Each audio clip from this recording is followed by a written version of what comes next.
to another session of Technology by Performix. I'm Ken Umansky, your host, and today we're going to explore more of the world of technology.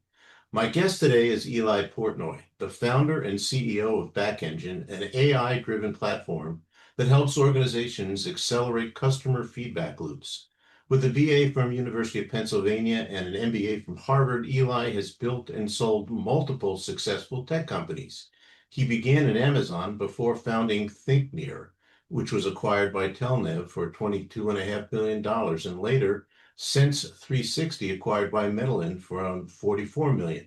These ventures established his expertise in leveraging data for actionable business insights.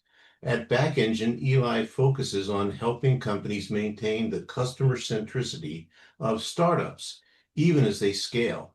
He's recognized as a thought leader in technology and marketing. Beyond his companies, Eli serves as an executive fellow at Harvard Business School, mentors early-stage startups, and remains committed to advancing how businesses understand and serve their customers. Welcome, Eli. It's really great to have you today, and thanks for joining me. Thank you for having me. So excited. Yeah, it really is. And I think we're going to have a really great session. With your experience, I'm really looking forward to discussing how AI and how you're implementing it successfully and how you're basically implementing it successfully for your clients. So let's get started. You ready? How does your I'm company? ready. Oh, good. Most people say, yeah, I was born ready, but we're not going there. Uh, how does your company use technology to help businesses keep their customers happy and spot problems before they lead to lost clients? Yeah, this is a problem that we're solving that I dealt with across every business that I've ever built. And the problem at its fundamental core is that when a business is small and you're just a few people in a room and you have a couple of customers, it's really easy to know everything that's going on with each of those customers. You're like, as the founder, you're probably on every conversation. But as the business starts to scale and you start to add more customers and you need to add more people on the team to help with those customers, and you start adding systems, and all of a sudden the distance between the founder, the CEO, the leadership team, and those customers starts to grow and grow and grow, which means that interaction, that knowledge that you used to have about those customers starts to get weaker and weaker and weaker. And that's where trouble really starts to arise, because customers now maybe say some things that don't reach the right people, or start complaining about things, or want different features that don't end up getting built. And it's just because there's distance. And so what we're doing is we're building an AI tool that automatically looks through every single customer interaction, analyzes it using large language models, and finds the things that the different folks on the team need to see to make sure that that distance gets compressed, so that anything the CEO needs to know, they're aware of. Anything the product team needs to know, they're aware of. Anything the marketing team needs to know, they're aware of. And in that way, we make sure that no one is missing any critical feedback that might impact whether a customer is happy, not happy, stays, or leaves. Yeah, that's really, really important. I've been head of a couple of companies, and you hate that call when the client calls and says, I'm not real happy. Boy, and it comes out of the clear blue. That's really the death knell in a lot of cases of a company or of a relationship, I should say. Um, you've got a lot of success stories. Give me a use case of where Back Engine really helped the company save a key customer relationship. Yeah, absolutely. So we have a lot of stories around saved relationships. We also have a whole bunch of stories around how we found incremental revenue for companies. But the best one probably comes down to a one of our customers. They sell software that helps businesses find um, basically like create better marketing materials. And they were working through a situation with a customer. They thought the customer was in a good place. Um, and they realized that actually there were all these signals that were coming out of them that were not healthy. So they kept looking at the usage data, and they were logging into the system a lot. They were using it a lot. But in the conversations with their team, they started to see a lot of feature requests followed by unhappiness, followed by just almost like despair. Like they just stopped interacting with the team. And that led to directly to churn. And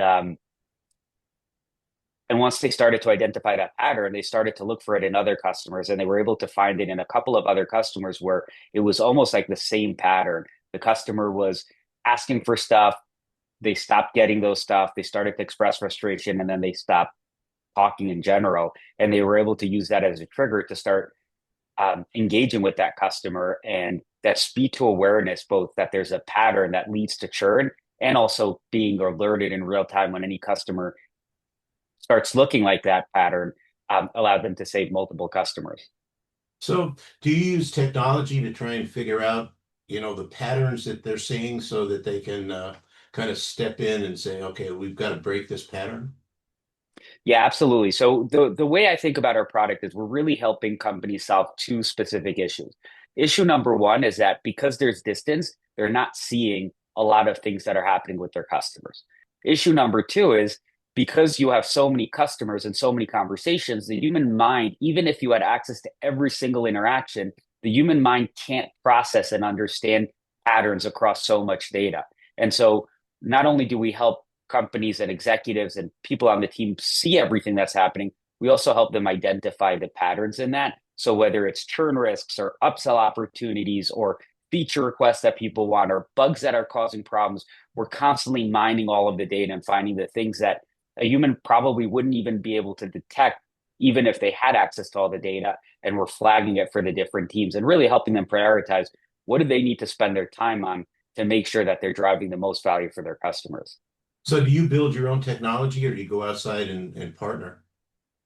It's mostly homegrown, so we're very lucky to have a very strong technical team, and they are building a lot of the core pieces of the product. But we definitely leverage other technologies. So we use a lot of the existing large language models. We use whatever we can use off the shelf, we'll incorporate. But if it's strategic, if it's something that we need to own, we'll build it. And then the product itself is it incorporates a lot of these tools, but we're building it all in house. Well, business owners today are drinking from a fire hose for the most part, and they're juggling lots of different business priorities. What makes back engine worth their attention compared to other ways, they're trying to understand customers? Yeah, and it's a really great question. And I think every business cares about their customers. So every business has some system that they're using to try and get this feedback. The problem with almost all of the ways that companies do it today is that they're very, very manual. Most of the time, the way it looks is you have a customer success manager or a sales or an AE that's talking to a customer. The customer says something important. They'll write it down in their CRM. You hope that someone else is reading it. Maybe they'll put it in Slack and message it to someone. Like these are very, very manual processes that take a lot of time and also mean that most of the stuff that customers are saying don't all the way make it to the people that need to act on it. And the patterns become very hard to identify. So with Back Engine, it saves the team a lot of time in terms of internal reporting and internal documentation.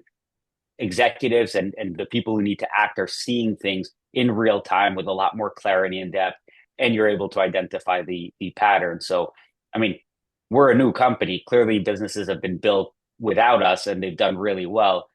But I think what Back Engine is doing is a huge accelerant that really solves across those three dimensions. Right. Um, Companies grow from dozens to hundreds of customers. What challenges do they face in staying connected to their customer needs? And I think needs are really the key word there because a lot of people don't listen. They don't hear what their customers are saying and what their needs really are. How does Back Engine deal with that? How do they really identify that need that's not being fulfilled? Yeah. I think one of the problems that we've identified is not that companies don't care or don't listen.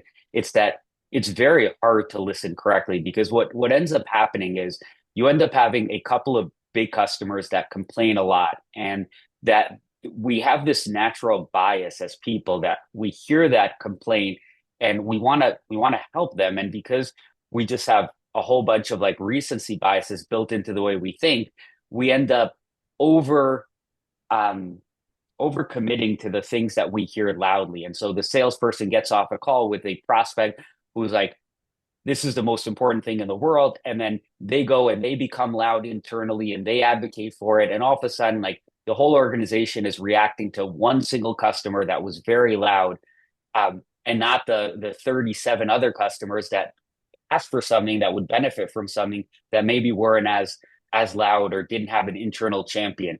And so what we find is that as companies grow, they still end up, it's still a collection of humans who are still have the same level of biases. And so all of a sudden you end up going down a whole bunch of wrong paths where you still think you're helping your customers, you're still the intentions are still good, but because you don't have the pattern matching and the data to be able to get out of your own way, you end up doing and building and creating the wrong experiences. And uh, that ends up being very, very painful. And that's why I think you see so many big companies that lose sight of who their customer is. That, whether it's Kodak or Nokia or Blockbuster, or just like the list of examples of companies that had incredible prime positions and should have been able to dominate for decades and decades. Eventually they like lose sight of what they're actually trying to build. And it's not because their intentions are bad. It's not because they don't care about their customer. It's just because they don't have the right processes to collect and act on all of this feedback. And I think that's where back engine really helps. We turn all of this feedback into data, quantifiable data you can look at, and you can make really strong decisions without relying on a bunch of people telling you what they think and mixing in all of their biases into it. Who in the organizations are you working with? On what level? Yeah, that's probably the hardest thing about back engine, because in one of the things that I find fascinating is in most B2B businesses, there is no clear owner for customer feedback. There's you know, typically what ends up happening about 53% of the time, companies basically say, hey, CS leader, you're closest to the customer, so you're going to own customer feedback. But they're not actually measured or gold or even hired on their ability to collect customer feedback. It's just something that they happen to do because they're closest to the customer. So they're not necessarily the perfect buyer for us, because while it's sort of in their domain, it's not really a focus for them. And then in 23% of B2B businesses, no one owns customer feedback. So there's no one for us to go to. What we found is that the person who cares most about the organization performing at the highest possible level is the CEO. And what we have found is that the CEO can then look down and say, hey, you are now the owner of customer feedback, work with back engine, and then we get this implemented. And it ends up being a huge, huge, huge uh, benefit to whoever ends up owning customer feedback, because all of a sudden they go from whatever role they have to this strategic partner to the executive suite that now is relying on them to understand the customer, and they get the seat at the table. And we've seen people who take on the ownership of back engine now being invited to board meetings to present the voice of the customer there. And so it's like it ends up being really good for them personally in their career and really great for the company. But it's something that we have to advocate for and do a lot of evangelizing and education to create that role. I bet because, customer feedback is people don't seem to pay a lot of attention to it until it's too late. Uh, Yeah. and then the top echelon of most companies get involved. So it's interesting who you actually work with. What's the quickest way for a business to start seeing value from back engine after implementing it? Yeah, it's almost immediate, because the way we built the product is it's very push oriented.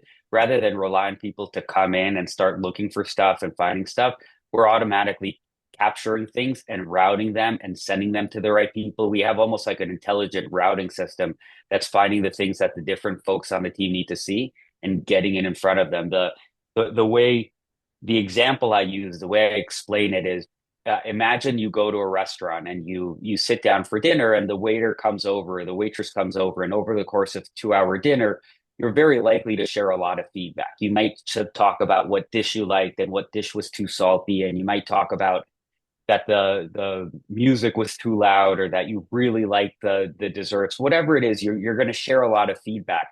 And like in a B2B business, most restaurant waiters have multiple tables that they're waiting on, and there are multiple waiters at the restaurant. And if you're talking about a multi-site restaurant where they have multiple restaurants, you're talking about like you're multiplying the number of tables times the number of waiters times the number of stores, and all of a sudden, like, no one is hearing this feedback on, it's just dying.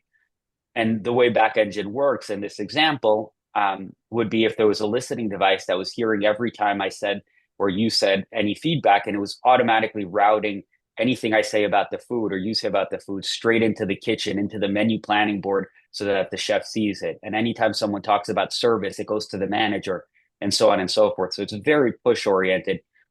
We don't need anyone to come into the platform. We're going to push the stuff that the different teams need to see.